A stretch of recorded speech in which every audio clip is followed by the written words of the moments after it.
campfires gleam rose and orange light, and all about you the soldiers lie in death-like slumber. The fire crackles like music, and you feel warm and good. The last sound that you can hear is the far-off howling of a dog, a lonely sound. You lie there, half asleep, half dreaming. I don't want you to ever do anything, Henry, that you'd be ashamed to tell me. Just think as if I was a-watching you. If you keep that in your mind always, I guess you'll come out about right. I don't know what else to say to you, son. Well, if a whole lot of the boys started to run, I suppose I'd run. And once I started, I'd run like the devil. But if everybody was a-standing and a-fighting, I'd stand and fight. I bet I would. I'm scared, and I can't help it. I wouldn't tell that to everyone, but I'm scared. My first battle, there was an awful lot of noise, you know. I thought the sky was falling down. I thought the whole world was coming to an end. Oh, I was scared, all right. Don't do a thing you'd ever be ashamed of, son. Don't come near me. Don't touch me. I don't want you to touch me. Where are you wounded, boy? Does it hurt you bad? Where are you wounded? Come back. Come back. Oh, please. I didn't mean to run away. No. Henry! Here, Henry, wake up. Oh, you've been having bad dreams, boy. Now, just take it easy. Just get some rest. Oh, thank you, Wilson. You're a good fellow. You're a dandy. Oh, I didn't tell you, did I? Jim Conklin's dead. I seen him die. I forgot to say. Is he? Jim Conklin? I seen him. Shot in the side he was. You don't say. Oh, Jim, poor cuss. Yeah. Henry. Yeah? I guess you might as well give me back the packet. And letters and things I gave you to keep for me to send my folks. Oh, sure. They're here in my pocket. Here. Thanks, Henry. Oh, that's all right. Well, good night.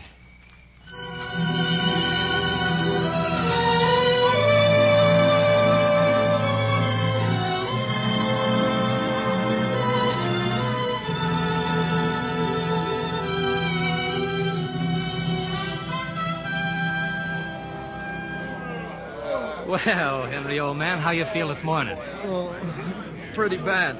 My head feels like it's swole up like a melon. I was hoping you'd feel better. Oh, I feel better, all right. Thanks for everything you did for me, Wilson. Oh, want nothing. Here, I brought you some breakfast. Thanks. Say, thanks. There's a battle going on, I guess. Over beyond the hill. They'll probably send us up there soon enough. What do you think our chances are, Henry? Think we can wallop them? Don't you? I don't know. I hope so, Henry. You'd have sure have changed, you know. A week ago, you'd have been bragging that you could have licked them by yourself. I guess I was a pretty big fool back in them days. It was just last week. Yeah. Henry, I've changed since then, I guess. You'd have offered to take on the whole kit and caboodle. The war can teach a man a lot of things. Here, let me fix that bandage. It's slipped down all around your ears. Yep, I was a pretty big fool. Hey, gosh darn it. Go slow. You act like you was nailing down a carpet. Oh, I'm sorry, Henry. Look, don't mind my hollering. You're a real good friend. We'll show him today, won't we, Henry? We'll give him blazes. Let's go fill up our canteens down to the brook. All right. They say we got them rebels in a pretty tight box. We got them just about where we want them. That's what they say. Well, we handled them rough enough yesterday, and that's for sure. Oh, we'll give them blazes. Wait and see.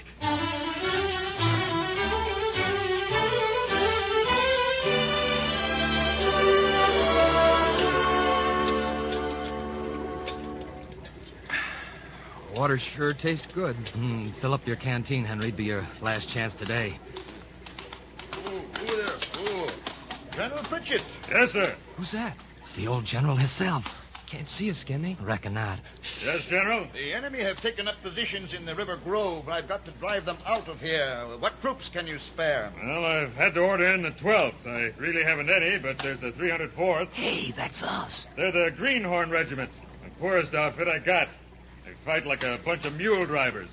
But I'll send him in if you say so, sir. Call us mule Well, drivers. get ready then. I'll give you word when to start them. Yes, sir. Colonel, I don't believe many of your mule drivers will get back alive, but we'll do what we can to support them. Up there, hold on. Mule drivers, are we?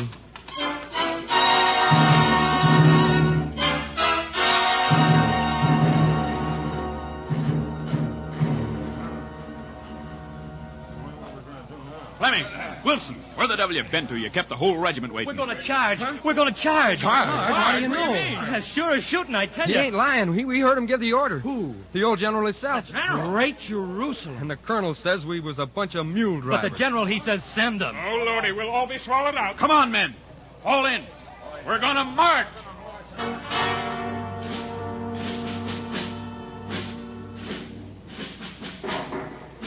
The regiment marched to a line of rifle pits along the line of woods. Before them was a level stretch of field, and from the woods beyond they heard the popping of the skirmishers. The day had grown war white. Until now, the sun shed its radiance upon the trees. The men waited and rolled their eyes toward the impending battle. When the signal comes, my boy, you're going to charge. This time you'll show 'em you mean business. You'll show 'em you're not afraid. Don't run. Don't flinch, whatever happens.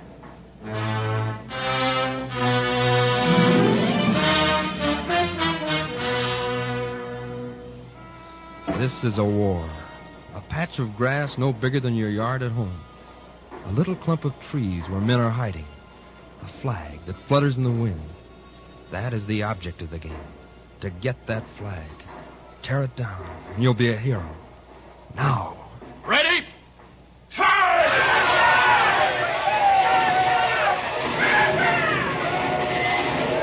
The trees quivered with the firing. The ground shook from the rushing of the men. Sunlight made bright twinklings of the steel. Bullets buzzed and spanged into the tree trunks.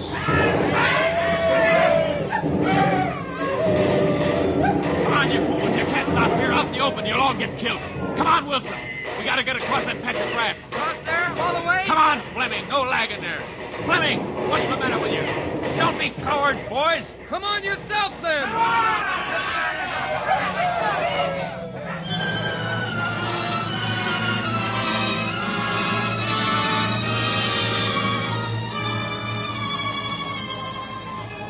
Up there ahead, flashing through the drift of smoke, you see their flag. The banner of the enemy. Seize it, Henry. You alone must rip it down. It's mine. It's mine. I'll get it. Plunge forward, clutch it, cling it, wrench it free. The color sergeant falls and turns his dead face to the ground. I got it! I got it! Boys, look, look! We licked them, men!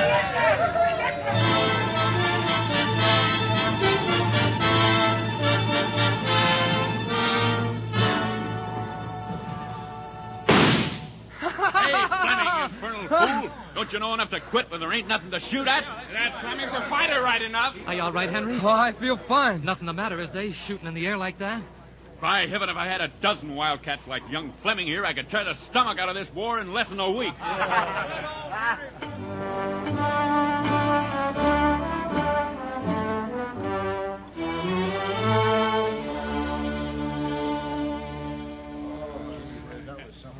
By thunder, I bet this army will never see another regiment like us. You bet. Hey, look who's there. It's the colonel, fellas. Look. Good work, Mr. Hasbrook. Thank you, sir.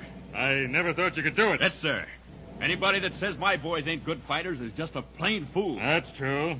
Oh, by the way, who was the lad that got their flag? That's Fleming, sir, and he's a Jim Hickey. Hear that, Henry? You're a Jim Hickey. Oh, Ah, go away. Yes, Mr. Hasbrook, he is indeed.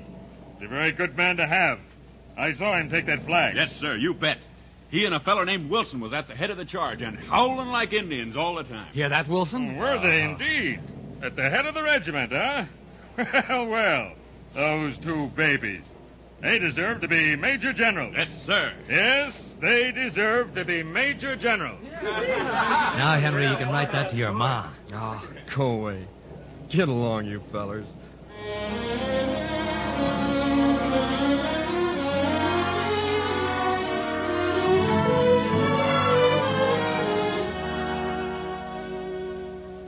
The enemy had fallen back. The battle was all over. And now the orders came for the bluecoats to retrace their steps the way they'd come. That afternoon it rained, and the procession of victorious soldiers soon became a draggled train, despondent and muttering, marching with churning effort through thick, black mud beneath an ugly sky. What are they marching us over this way for? If you asked me, I'd say we was going down here a ways, swing around and come in behind them. What do you know about it? Telling me we're coming around in behind them. Well, it's over, ain't it, Henry, for a while? Yep, it's over. You're being mighty quiet, boy. What you thinking about? Oh, nothing. God dang it. It'd have to rain today for anyhow. Rain. Gee. But you don't mind the rain, do you, Henry Fleming? Your shame is gone and your fear. And that's the thing that counts.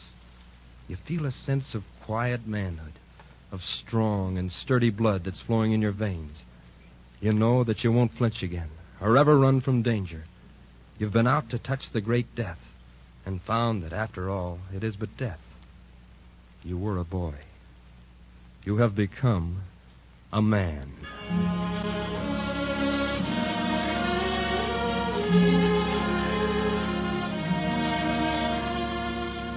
Over the river, a splash of yellow sun came through the leaden clouds.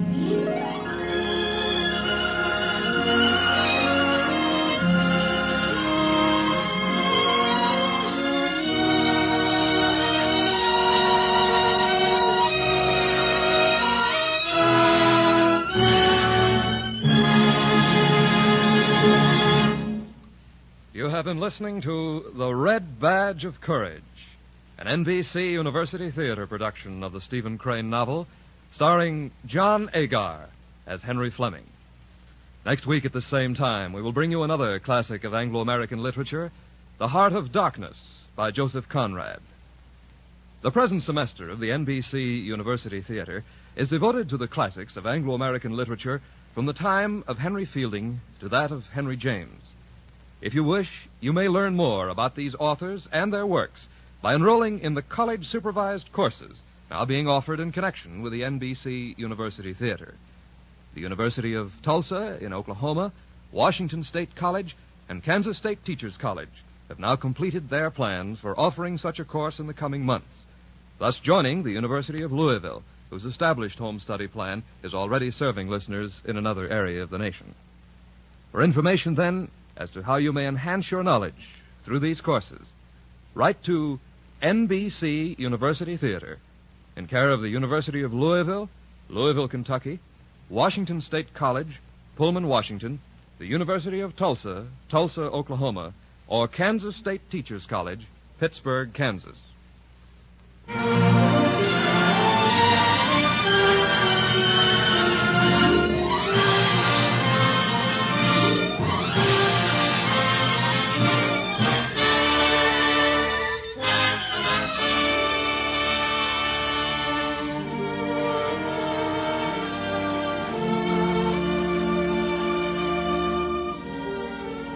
The Red Badge of Courage was adapted for radio by Brainerd Duffield and Emerson Crocker.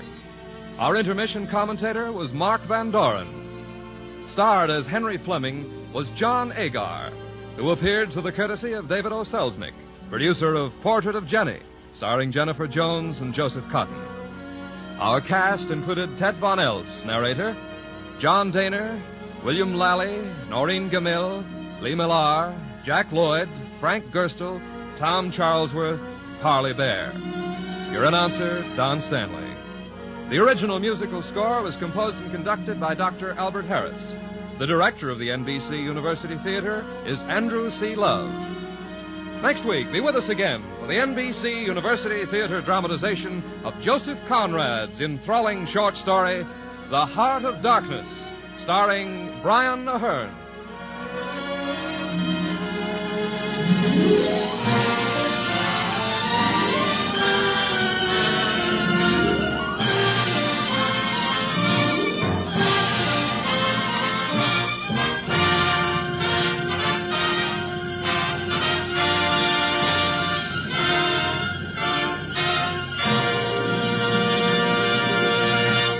This program came to you from Hollywood.